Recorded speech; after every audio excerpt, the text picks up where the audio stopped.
ରାତିର ଶାନ୍ତ ପରିବେଶରେ ଚାରିଆଡେ ଘନ ଅନ୍ଧକାରରେ ରାତି ବଢି ଚାଲିଥାଏ।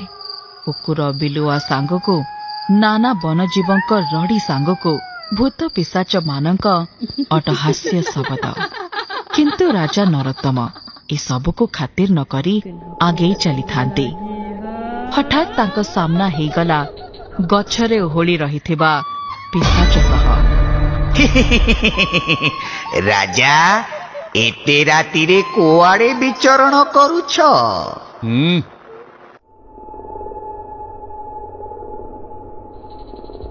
ଆରେ ଇଏ କଣ ମତେ ଏଡେଇ ଦେଇ ପଳେଇଲେ? ରାଜନ, ମତେ ବି ସାଙ୍ଗରେ ନେଇ ଯାଆନ୍ତୁ, ଏକା ବି ଲାଗିବନି। ଠିକ ଅଛି। ରାଜା, ତୁମକୁ ଗୋଟେ କାହାଣୀ ଶୁଣେଇବି। ଶେଷରେ ମୋର କିଛି ପ୍ରଶ୍ନର ଉତ୍ତର ବି ଦବ। ଶୁଣାଅ। ଏକ ଗ୍ରାମରେ ବିଭୂତି ନାମକ ଜଣେ ଯୁବକ ତା ପରିବାର ସହ ଖୁସିରେ ରହୁଥିଲା। ଗାଁର ପ୍ରତ୍ୟେକ କାମରେ ସେ ଆଗେଇ ଆସିଥିଲା। ସେ ଜଣେ ଉତ୍ତମ ବିଦ୍ୟୁତ କର୍ମଚାରୀ ମଧ୍ୟ ଥିଲା। ତା କାର୍ଯ୍ୟ ଦକ୍ଷତା ପାଇଁ ଗାଁ ଲୋକ ତାକୁ ଭାରି ମାନନ୍ତି। ଦିନକର କଥା, ସେ ଗାଁରେ କିଛି କାରଣ ପାଇଁ ବିଦ୍ୟୁତ ସଂଯୋଗ ନଥିଲା। ଗାଁ ଲୋକେ ବିଭୂତିକୁ ଡାକିଲେ।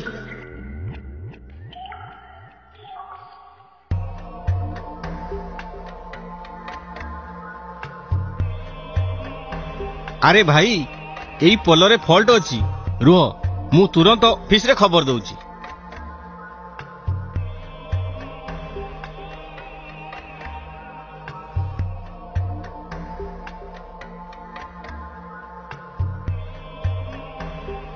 ବିଭୂତିର କହିବା ମାତ୍ରେ ସବୁ କର୍ମଚାରୀମାନେ ସୁରକ୍ଷା ଉପକରଣ ଆଣି ସେଫ୍ଟି ବେଲ୍ଟ ବାନ୍ଧି କାମ କରିବା ଆରମ୍ଭ କଲେ। ହେଲେ କିଛି ସମୟ ପରେ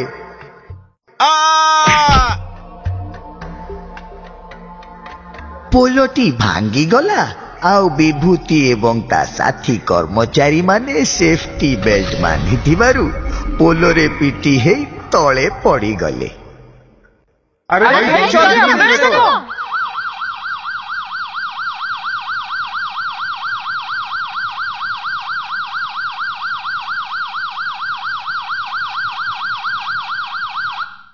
ଆପଣଙ୍କ ଗୋଡର ହାଡ଼ ନଷ୍ଟ ହେଇଯାଇଛି, କାଟିବା ଛଡା ଆଉ କିଛି ଉପାୟ ନାହିଁ।